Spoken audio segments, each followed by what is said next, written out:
Baik, teman-teman semua, Om Swastiastu, Assalamualaikum warahmatullahi wabarakatuh, salam nama budaya, salam kesejahteraan untuk kita semua. Sebelumnya saya ucapkan terima kasih kepada teman-teman semua karena telah join pada kesempatan kali ini guna melaksanakan kuliah tugas dari Dok Depi, mata kuliah ilmu penyakit dalam hewan kecil.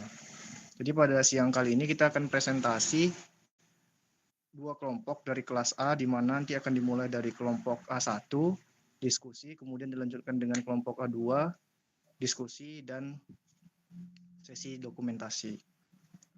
Mungkin langsung saja untuk mempersingkat waktu kepada kelompok 1 untuk dipersilakan mempresentasikan hasil diskusinya. Waktu dan layar saya persilakan. Terima kasih.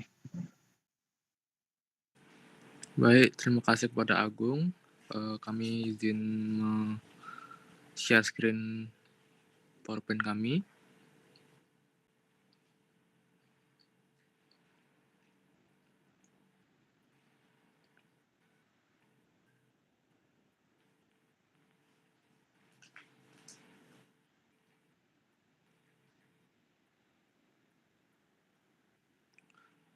Oke, baik. Terima kasih kepada teman-teman. Selamat siang, saya ucapkan. Kami dari kelompok A1 akan mempresentasikan mengenai swimmer syndrome. Bisa di next slide.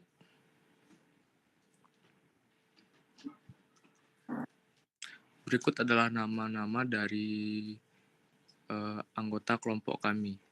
Nah, kemudian materi selanjutnya akan disampaikan oleh teman saya.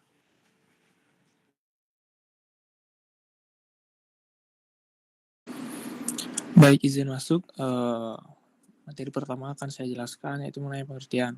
Swimmer syndrome adalah kondisi yang sering ditemukan pada anjing dan kucing, terutama pada ras dengan tubuh kecil, yang menyebabkan kesulitan bergerak secara normal, terutama saat tidur atau berdiri.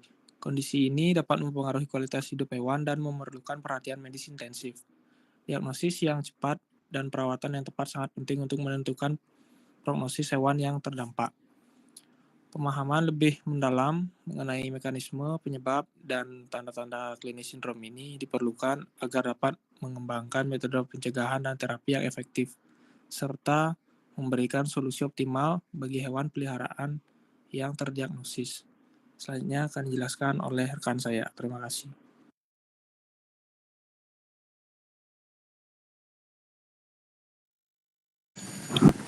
Baik, perkenalkan saya Latifa Pinka Andrea dengan NIM akhir 106 akan menjelaskan mengenai etiologi pada swimmer syndrome, di mana etiologi dari swimmer syndrome belum pasti dan sulit dibuktikan, di mana termasuk faktor keturunan, penyebab lingkungan, diet yang tidak seimbang, gangguan metabolisme induk, masalah perkembangan muskuloskeletal, obesitas, dan gangguan neurologis. Malformasi dan kelainan bentuk dapat terjadi bersamaan dengan sindrom ini, seperti penyimpangan dorsal toraks, kompresi dorsoventral, dan deformasi lukasi patella medial, dan malformasi artikulasi tulang panjang, dan innocence tikolik murmur. Baik, materi selanjutnya akan dijelaskan oleh teman saya.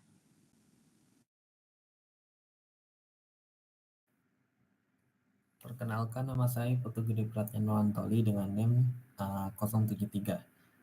Nah, swimmer syndrome ini yang sebelumnya saya jelaskannya adalah kondisi yang relatif jarang terjadi, di mana kaki depan atau belakang mereka tidak dapat menopang tubuh dengan normal. Hal ini menyebabkan kucing merangkak dalam posisi tubuh yang melebar, seperti pada gambar yang samping ya. Untuk gejala tanda klinis yang umum itu yang dapat terlihat, yang pertama itu kaki yang melebar ke samping. Nah, pada hewan yang mengalami swimmer syndrome ini, kaki depan, kaki belakang atau keduanya ini terlihat menyebar ke arah lateral atau ke samping, menyerupai posisi berenang yang tidak normal. Nah, otot-otot di sekitar paha, lutut, atau bahu tidak berkembang dengan baik, sehingga tidak cukup kuat untuk menarik kaki ke posisi yang benar di bawah tubuh. Lalu kurangnya koordinasi gerakan. Nah, hewan dengan Swimmer syndrome ini memiliki gerakan yang tidak terkoordinasi atau sulit mengontrol arah gerakan, sehingga gerakannya tampak tidak normal dan adanya gangguan perkembangan pada sistem saraf motorik atau otot, yang menyebabkan hilangnya kontrol tubuh. Nah, kelemahan otot ini dan postur abnormal juga membatasi kemampuan hewan untuk berkembang dan bergerak secara normal. Lalu yang terakhir ada ketidakmampuan untuk berdiri atau berjalan normal. Nah, anak kucing biasanya kesulitan untuk mengangkat tubuh mereka dari lantai dan hanya bisa merangkak dengan posisi perut menyentuh tanah. Akibatnya, perut mereka terus menyentuh tanah dan hanya dapat merangkak dengan gerakan yang tidak teratur. Untuk materi selanjutnya akan dijelaskan oleh teman saya. Terima kasih.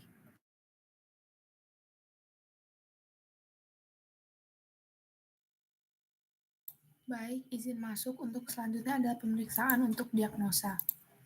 Jadi yang pertama adalah anamnesis dan riwayat klinis, termasuk umur, jenis kelamin, pola makan, serta tempat tinggal, merupakan langkah penting untuk memahami kondisi awal yang berpotensi mempengaruhi perkembangan penyakit.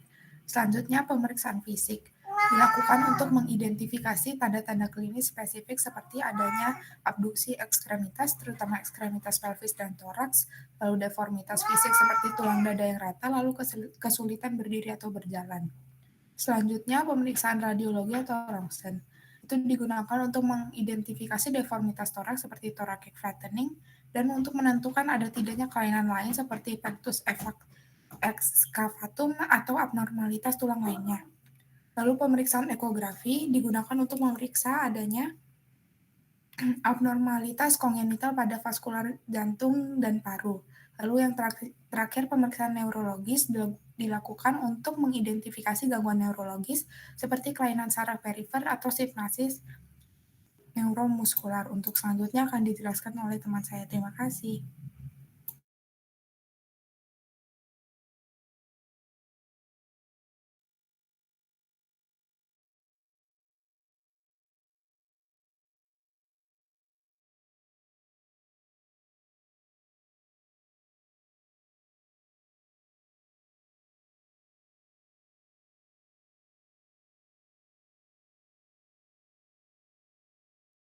Baik, di sini saya akan menjelaskan mengenai pengobatan dan terapi dari Swimmer syndrome. Untuk pengobatan Swimmer syndrome memerlukan kombinasi pendekatan terapi fisik, perubahan lingkungan, dan pemantauan berkala. Nah, untuk terapi utama Swimmer syndrome adalah dengan membalut kaki hingga pinggul, lutut, dan pergelangan kaki sejajar.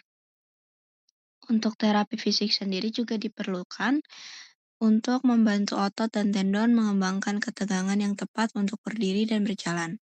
Perawatan terapi fisiknya dapat meliputi menggerakkan kaki melalui rentang gerak penuh, menggerakkan kaki saat berbaring terlentang, melatih kaki dan secara bertahap meningkatkan tuntutan yang diberikan pada otot dan tendon untuk mendorong perkembangan, serta menempatkan kaki di bawah tubuh. Sekian presentasi dari saya. Untuk selanjutnya akan dijelaskan oleh rekan saya.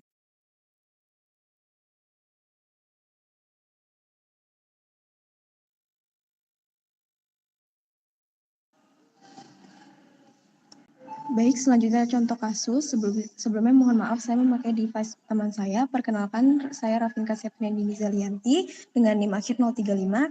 Di sini contoh kasusnya itu ada 3 anak kucing dengan umur 26 hari dengan berat badan 320 hingga kurang lebih 370 gram dengan jenis kelamin ada 2 jantan dan 1 betina. Kemudian anamnesisnya itu ada 3 anak kucing hasil persilangan dari 1 induk yang sama, 2 jantan dan 1 betina berusia 26 hari dengan riwayat kesulitan bergerak dan posisi sternal rekumbensi diperiksa. Bergerak dengan menyeret kaki seperti gaya renang, semua anak kucing tampak sehat namun ekstremitas panggul dan toraks terentang dan terdivergensi secara lateral. Hanya diberi makan susu induk dan tinggal di atas selimut sebuah kandang batu bata. Baik, berikutnya akan dijelaskan oleh teman saya. Terima kasih. Selanjutnya ada gejala dan tanda klinis pada hewan kasus. Yang pertama ada keterlambatan kemampuan berjalan dan bergerak dibandingkan dengan kucing normal. Kemudian ada postur tubuh abnormal. Dalam hal ini kucing berbaring dengan posisi dada rata ke bawah dan anggota tubuh terentang secara lateral. Ketiga ada abduksi anggota tubuh. Dalam hal ini anggota tubuh panggul dan kadang anggota tubuh toraks mengalami abduksi yang konstan atau melengkung ke arah lateral. Yang keempat ada menyeret tubuh saat bergerak, dan kelima ada deformasi ringan pada toraks dengan ditemukannya sedikit perataan toraks tanpa disertai gangguan pernapasan. Selanjutnya akan dijelaskan oleh rekan saya.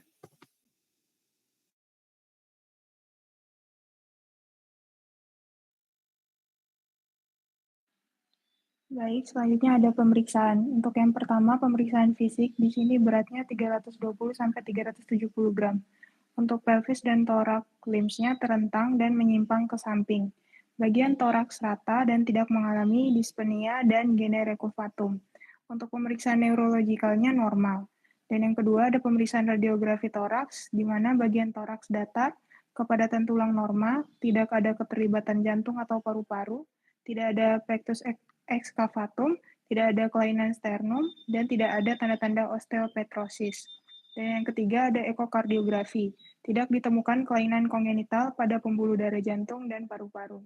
Next slide. Baik, izin melanjutkan untuk pengobatan dan juga terapinya. Itu yang pertama ada terapi fisik dan termoterapi. Hewan menerima terapi fisik dan termoterapi untuk memperbaiki kelainan anatomi dan memperkuat otot. Untuk terapinya sendiri itu berupa fleksi pasif, ekstensi, dan aduksi pada sendi tibia patellofemoral, tibiotarsal, dan coxofemoral selama 15 menit. Caranya adalah dengan hewan dipegang di atas meja berbahan karet dalam posisi berdiri normal. Tungkai panggul dalam posisi aduksi dan secara bertahap pegangan akan dilepaskan. Kemudian dilakukan juga pemijatan otot kranial tibial, quadriceps, dan biceps femoris. Untuk termoterapinya itu diberikan kompres air hangat pada tungkai untuk merangsang hiperemia arteri. Dan pengobatan lainnya itu adalah diperban dengan memberikan perban selempang sebagai penyangga dan perban pada tungkai panggul selama 7 hari. Tidak dilakukan pada tungkai toraks agar pergerakan tidak terbatas. Untuk perbannya itu dari jari kaki ke daerah tarsal dililit dari lateral ke medial pada dorsal tungkai agar perban berotasi pada internal kaki. Dan perban tersebut diganti setiap 24 jam untuk mencegah iskemia, edema, ataupun dermatitis. Untuk selanjutnya akan dijelaskan oleh rekan saya. Baik, izin untuk melanjutkan hasil dari pengobatan tersebut. Setelah 7 hari pengobatan, anak kucing mampu menginduksi kedua tungkai panggul dan rotasi eksternal tungkai yang parah serta dihipertensi sendi tarsal telah hilang. Dan hewan tidak menunjukkan kesulitan untuk berjalan, yang menunjukkan bahwa terapi tersebut efisien.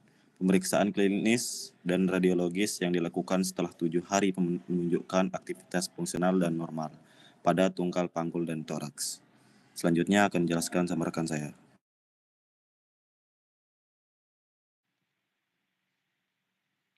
Baik, selanjutnya kesimpulan.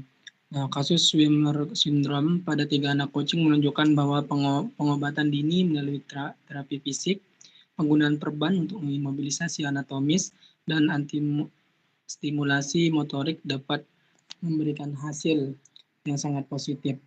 Dalam waktu 7 hari, anak kucing yang terkena menunjukkan pemulihan fungsi motorik sepenuhnya dengan kemampuan berjalan, berlari, dan melompat secara normal. Kelainan ini, meskipun jarang, memiliki prognosis yang baik jika ditangani pada tahap awal, saat tulang dan sendi masih fleksibel. Penyebab sindrom ini belum sepenuhnya dipahami, tetapi kemungkinan terkait faktor genetik, metabolik, dan lingkungan. Penanganan yang cepat dan tepat serta lingkungan yang mendukung memainkan peran penting dalam keberhasilan terapi. Laporan ini mempertegas pentingnya diagnosis dini dan pengobatan konservatif untuk mencegah komplikasi lebih lanjut, sekaligus memberikan kontribusi pengetahuan baru dalam pengelolaan Swimmer syndrome pada kucing. Selanjutnya disampaikan teman saya. Terima kasih.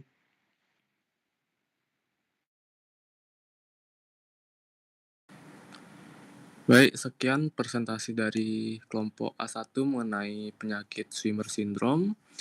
Terima kasih kepada teman-teman karena sudah memperhatikan dan mohon maaf jika ada kesalahan kata dari kelompok kami.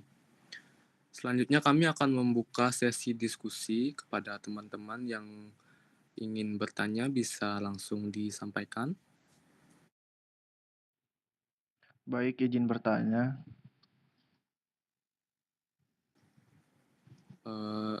Boleh langsung saja. Sebelumnya perkenalkan, saya Agung Febrian dengan NIM akhir 042. Saya izin bertanya yaitu mengenai bagaimana sih prognosis dari Swimmer syndrome ini. Seperti itu, terima kasih. Oke, baik Agung. Mungkin pertanyaannya akan kami tampung terlebih dahulu untuk kepada teman-teman. Apakah masih ada yang ingin bertanya? Baik, saya izin bertanya. Sebelumnya, perkenalkan nama saya Angelina Laras Velani. Pertanyaannya, apa hubungan antara kelahiran prematur dengan Swimmer syndrome pada hewan kecil? Apakah cukup jelas? Oke, jelas Angel. Akan kami tampung terlebih dahulu pertanyaannya. Baik, terima kasih. Mungkin kepada teman-teman, slot pertanyaan masih ada. Apakah masih ada yang ingin bertanya? Saya izin bertanya. Ya, langsung saja, Yesi. Oke, jadi sebelumnya perkenalkan saya Ninyo Manisi Reni Prastuti dengan NIM akhir 131. Izin bertanya bagaimana cara mencegah Swimmer syndrome itu sendiri. Terima kasih. Oke, baik Yesi. Pertanyaan akan kami tampung terlebih dahulu. Mungkin karena agar tidak terlalu banyak bertanya, kami menyisakan satu pertanyaan saja kepada teman-teman. Apakah masih ada yang ingin bertanya? Izin bertanya. Oke, kepada Jason bisa langsung sampaikan. Sebelumnya perkenalkan nama saya Jason Kamun Sanjaja dengan NIM akhir 117. Pertanyaannya, bagaimana malnutrisi pada induk hewan dapat meningkatkan risiko terjadinya Swimmer syndrome pada anaknya? Terima kasih. Baik Jason. Mungkin langsung saja dari perwakilan kami akan menyampaikan jawaban dari pertanyaan pertama, yaitu dari Agung. Mungkin dari kelompok A1 bisa langsung disampaikan jawabannya. Baik, sebelumnya terima kasih pertanyaannya. Tadi pertanyaannya itu bagaimanakah prognosis dari kasus Swimmer syndrome ini? Saya izin menjawab bahwa prognosis atau kesembuhannya itu tergantung pada seberapa cepat penanganannya. Apabila tidak diberikan penanganan segera, maka anjing atau kucing penderita itu kemungkinan tidak dapat menggunakan kakinya secara permanen.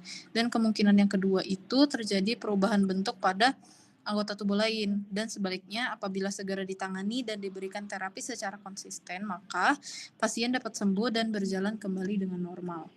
Apakah sudah jelas jawabannya, Agung?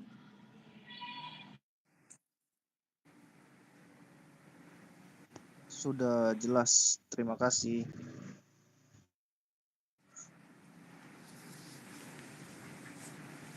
Oke, baik. Mungkin selanjutnya untuk pertanyaan dari Angelina Laras, apakah ada yang bisa menjawab? Baik, izin menjawab.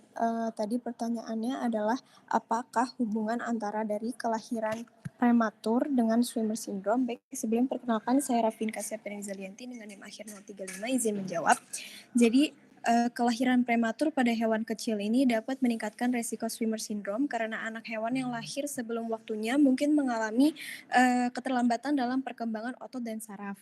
Jadi sistem muskuloskeletal dan saraf mereka belum sepenuhnya matang, sehingga mereka lebih rentan terhadap kelemahan otot dan koordinasi motorik yang buruk, yang merupakan ciri utama dari Swimmer syndrome itu sendiri. Baik, untuk jawabannya, apakah dapat diterima?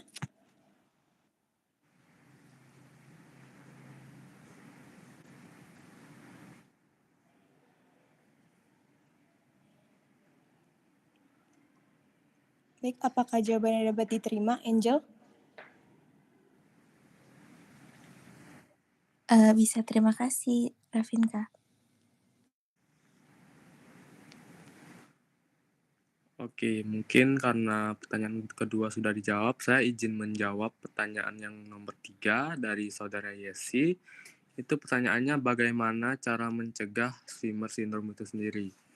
Nah, jadi Swimmer syndrome itu sendiri dapat dicegah dengan memastikan lingkungan dan perawatan yang mendukung perkembangan sehat seperti nutrisi yang tepat, pola menyusui yang baik, dan juga pengawasan yang ketat pada lingkungan, anakan anjing dan kucing.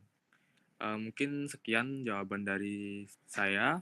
Dari Yesi, apakah bisa diterima? Bisa, terima kasih. Oke, baik. Mungkin pertanyaan yang keempat dari kelompok A1, apakah ada perwakilan untuk menjawab?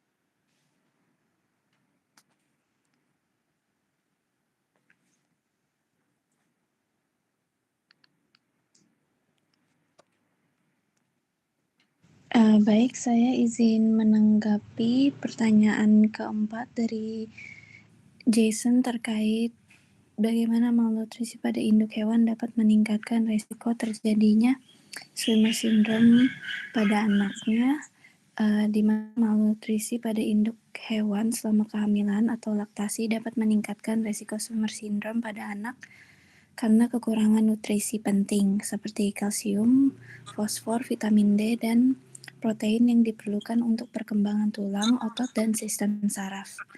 Dan kekurangan ini dapat menyebabkan anak lahir dengan otot lemah, tulang rapuh, serta koordinasi motorik, sehingga mereka kesulitan untuk menopang tubuhnya. Sekian jawaban yang dapat saya sampaikan. Kepada Jason, apakah sudah bisa menjawab pertanyaannya? Sudah, terima kasih. Oke, karena keempat pertanyaan sudah selesai dijawab, mungkin sekian sesi diskusi yang dari kelompok A1. Agar tidak berlama-lama, saya serahkan kembali kepada Agung selaku Korti. Terima kasih.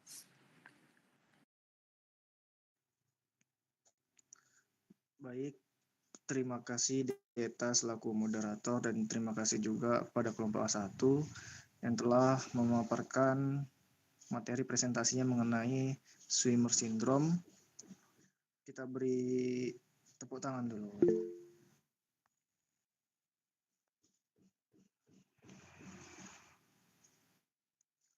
Oke, biar nggak berlama-lama, kita langsung aja masuk ke presentasi ke kelompok A2. Untuk kelompok A2, waktu dan layarnya dipersilakan. Terima kasih.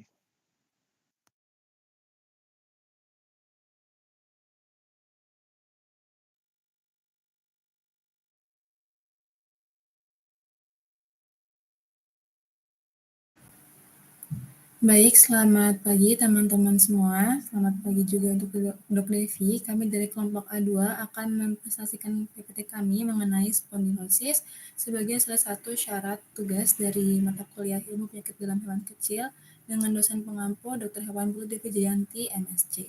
Baik, untuk berikutnya. Baik, berikut adalah anggota kelompok dari A2. Lalu berikutnya.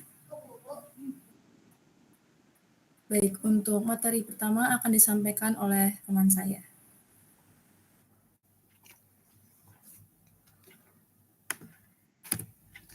Baik, jadi untuk yang pertama ada pengertian. Jadi spondylosis adalah penyakit degeneratif yang dapat mengaruhi vertebrata atau hewan yang bertulang belakang. Dapat mengakibatkan perubahan pada struktur dan fungsi dari vertebra itu sendiri. Penyakit ini juga ditandai oleh pembentukan osteofit, yaitu benjolan tulang yang muncul di dekat persendian, terutama di bagian bawah dan tepi tulang belakang. Gejala klinis yang muncul akibat spondilosis ini biasanya meliputi kekakuan pada punggung, kelemahan, perubahan gaya berjalan, dan juga nyeri atau rasa sakit. Penyakit ini diklasifikasikan berdasarkan lokasinya, seperti cervical spondylosis, cervicothoracic spondylosis, thoracal spondylosis, thoracolumbar spondylosis, lumbar spondylosis, dan juga lumbosacral spondylosis. Selain itu, tingkat keparahan spondylosis juga dibagi menjadi 3 kategori, yaitu yang pertama ada spondylosis ringan, yaitu tingkat 1, tingkat kedua itu ada spondylosis sedang, dan yang tingkat ketiga itu ada spondylosis berat. Selanjutnya akan dipresentasikan oleh rekan saya.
Halo, apakah suara saya terdengar?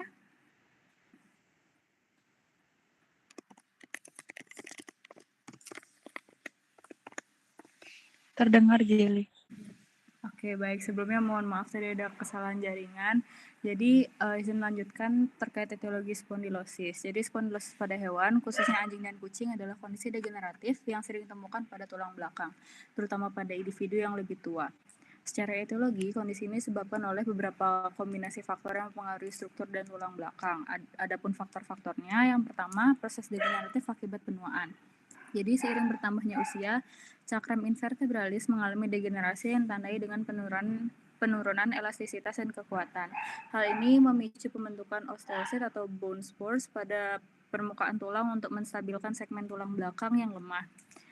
Penelitian sebelumnya menunjukkan bahwa insiden spondilosis meningkat seiring usia pada anjing dengan prevalensi lebih tinggi pada ras besar. Kedua, trauma mekanis atau cedera kronis. Tekanan mekanis yang berlebihan pada tulang belakang akibat cedera, cakram berulang atau aktivitas berat dapat memicu kerusakan cakram dan struktur pendukung, sehingga mempercepat proses degeneratif. Yang ketiga, ada faktor genetik. Beberapa ras anjing seperti Boxer dan German Shepherd memiliki predisposisi genetik terhadap spondilosis. Penelitian sebelumnya mencatat bahwa kondisi ini dapat diwariskan secara poligenik dengan variasi tertentu yang meningkatkan risiko degenerasi pada tulang belakang. Keempat, faktor lingkungan dan obesitas. Jadi berat badan yang berlebihan memberikan beban tambahan pada tulang belakang, memperburuk tekanan pada cakram dan sendi faset.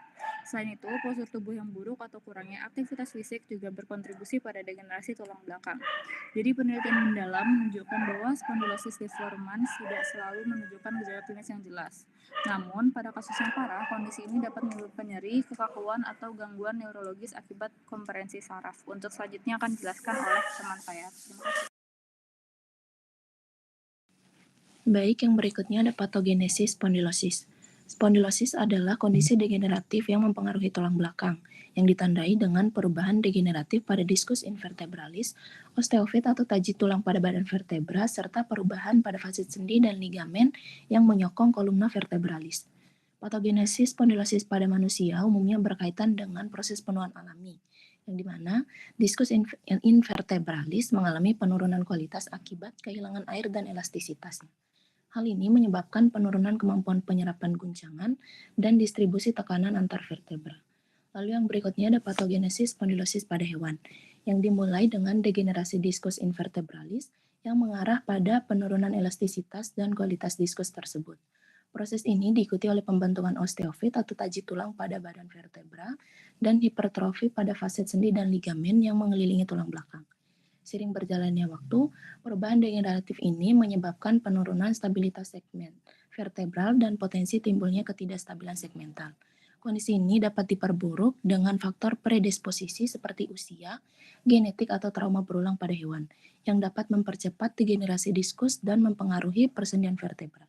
Untuk selanjutnya akan dijelaskan oleh rekan saya. Terima kasih.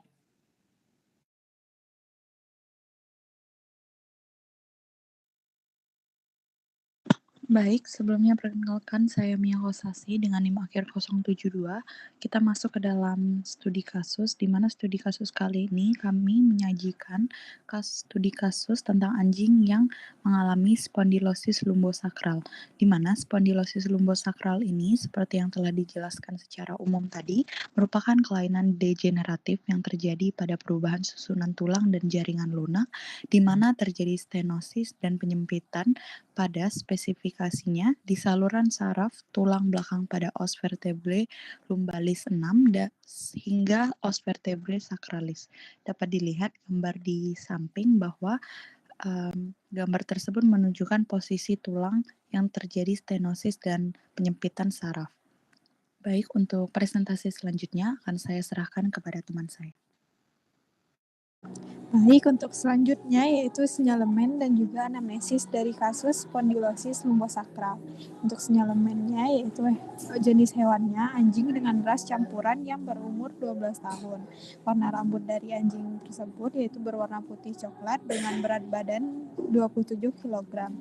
Anamnesis dari kasus tersebut, pasien memiliki riwayat kelumpuhan selama 8 bulan di bagian belakang tubuh, serta ketidakmampuan untuk bergerak pada kaki belakang dan ketidakmampuan untuk berdiri.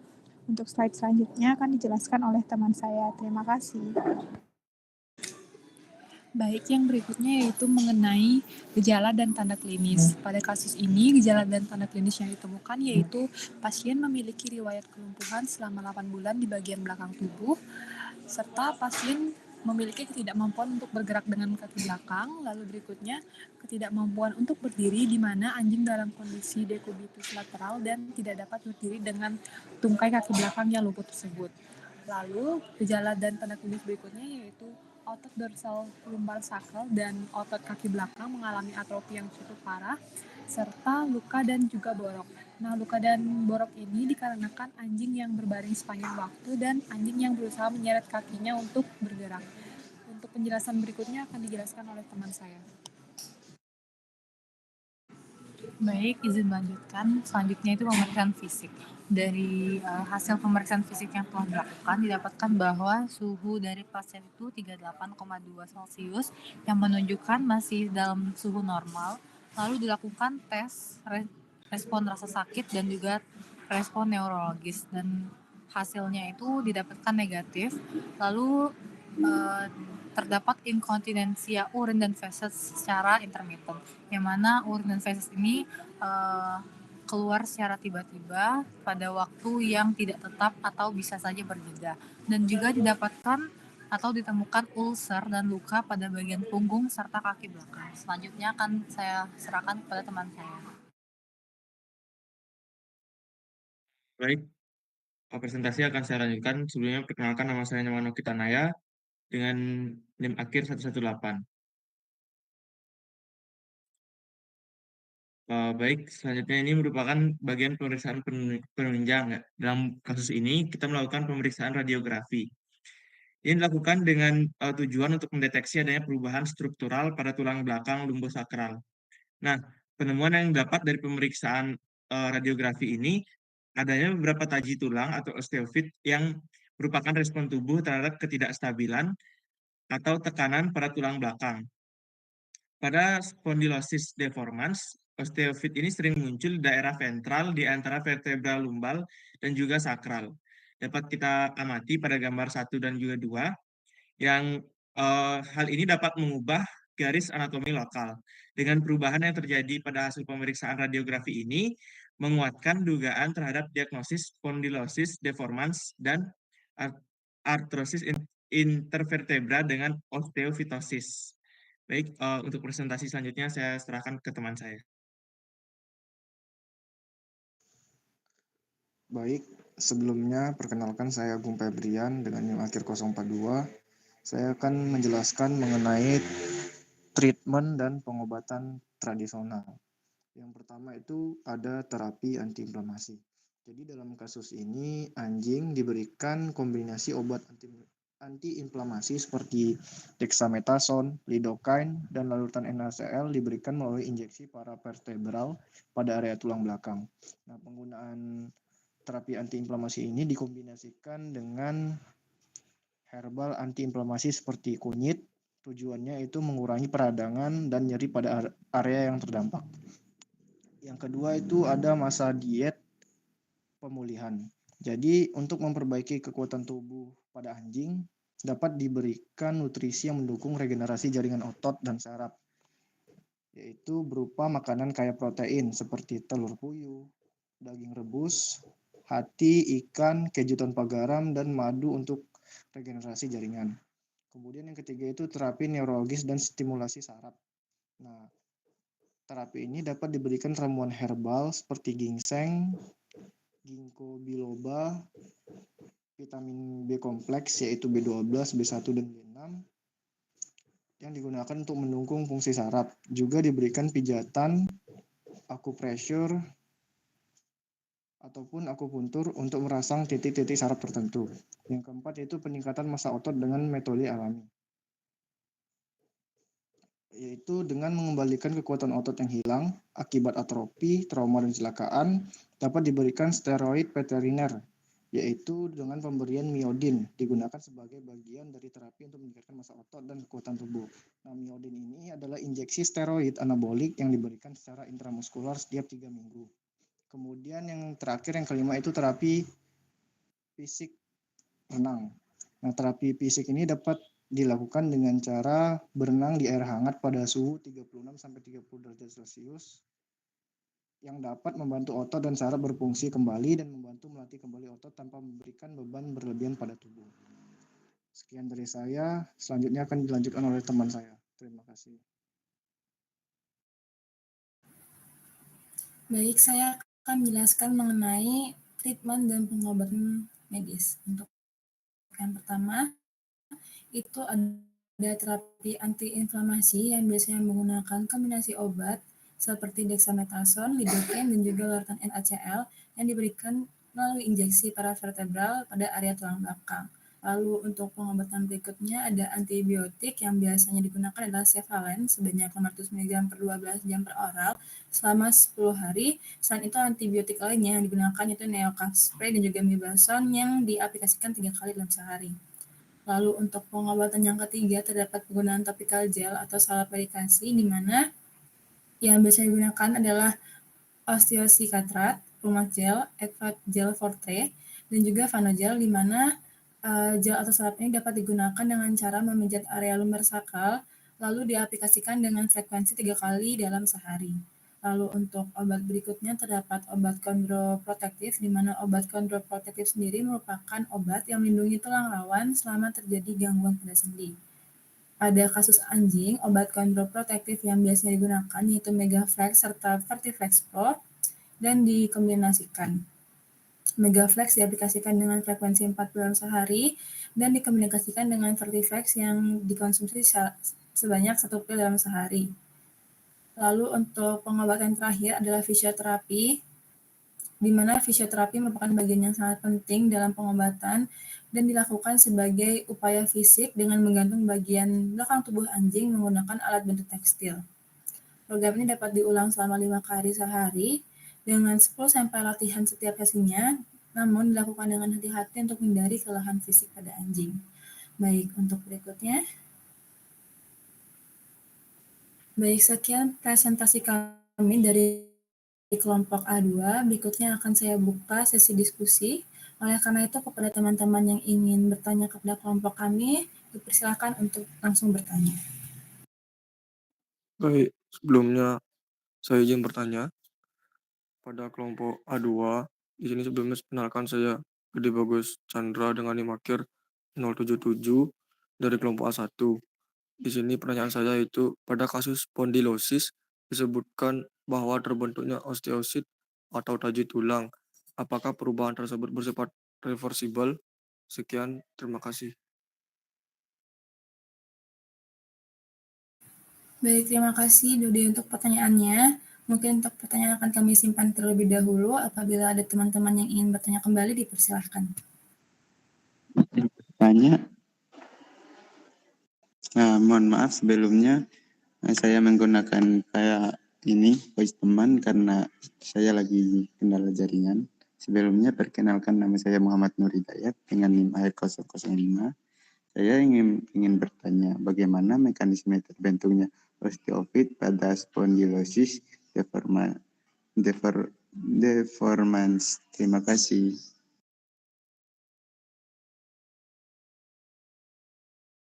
Baik, terima kasih Dayat untuk pertanyaannya. Mungkin untuk pertanyaan terakhir, kepada teman-teman dipersilahkan. Izin bertanya. Perkenalkan, saya Pedro Aljabala dengan NIM akhir 022. Saya di sini ingin bertanya, jenis spondylosis manakah yang sering terjadi pada hewan dan mengapa jenis tersebut sering terjadi? Mungkin sekian pertanyaan saya. Terima kasih. Baik, terima kasih Pedro untuk pertanyaannya. Selanjutnya adalah sesi jawaban dari teman-teman A2. Oleh karena itu, kepada teman-teman kelompok A2 yang ingin menjawab, waktu dan tempat dipersilahkan. Baik, perkenalkan saya Sabrina dengan NIM akhir 125.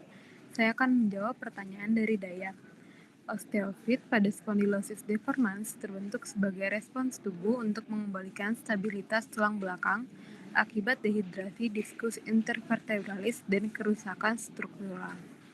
Proses ini melibatkan pertumbuhan tulang baru di sekitar tulang belakang untuk mengkompensasi ketidakstabilan biomekanik yang terjadi. Sekian penjelasan dari saya, dari Dayat. Apakah bisa diterima? Bisa diterima, mantap. Terima kasih. Baik, terima kasih. Baik, terima kasih Sabrina dan Dayat. Untuk jawaban berikutnya kepada teman-teman kelompok A2 dipersilahkan. Baik, izin masuk. Sebelumnya perkenalkan, saya Rama Seti Zulianda dengan NIM akhir 060. Di sini saya akan menjawab pertanyaan dari Dode. Jadi jawabannya adalah pertumbuhan osteosit atau taji tulang itu tidak dapat sepenuhnya dihilangkan. Bahkan sifatnya permanen sehingga dalam penyembuhan spondylosis hanya berfokus pada mengurangi gejala dan juga meningkatkan kualitas hidupnya. Kepada Dode, apakah sudah terjawab pertanyaannya? Aman. Oke, terima kasih. Baik, terima kasih Rahma dan Dode. Untuk jawaban terakhir kepada teman-teman kelompok A2 dipersilahkan. Baik, izin untuk menjawab pertanyaan dari Pedro mengenai jenis spondylosis yang sering terjadi pada hewan. Jadi jenis spondylosis yang umum dan sering terjadi pada hewan itu ada spondylosis lumbosakral dan spondylosis thoracolumbar. Jadi hal ini terjadi karena kedua area tersebut menanggung beban mekanis yang tinggi akibat dari aktivitas sehari-hari, seperti berjalan, berlari, dan melompat. Selain itu, segmen ini memiliki mobilitas yang lebih besar dibandingkan area tulang belakang lain, sehingga lebih rentan mengalami ketidakstabilan. Dan seiring bertambahnya usia, proses degenerasi diskus intervertebralis semakin memperburuk kondisi, yang pada akhirnya akan memicu terbentuknya osteofit, di mana terbentuknya osteofit ini sebagai upaya dari tubuh untuk menstabilkan tulang belakang. Sekian jawabannya. Untuk Pedro, apakah jawabannya dapat diterima? Sudah terjawab, terima kasih. Baik, terima kasih. Baik, terima kasih teman-teman kelompok A2 yang sudah menjawab pertanyaan. Dikarenakan sesi diskusi telah selesai, maka presentasi dari kelompok A2 akan saya akhiri. Sebelumnya mohon maaf apabila terdapat kekurangan dan salah kata dari kelompok A2. Terima kasih sudah menyimak prestasi A2 mengenai spondylosis. Untuk waktu dan kesempatan saya kembalikan kepada kepada Agung. Terima kasih. Baik, terima kasih Mira selaku moderator dari kelompok A2. Terima kasih juga kepada kelompok A2 karena telah mempresentasikan hasil diskusinya mengenai spondilosis. Kita berikan tepuk tangan dulu. Oke, karena presentasi dari kelompok A2 telah berakhir, maka berakhir pula pertemuan kita pada siang hari ini. Saya ucapkan terima kasih kepada teman-teman yang telah join. Kemudian saya akhiri dengan Om Santi Om. Wassalamualaikum warahmatullahi wabarakatuh. Salam Namo Buddhaya. Salam kesejahteraan untuk kita semua. Selamat siang. Thank you guys.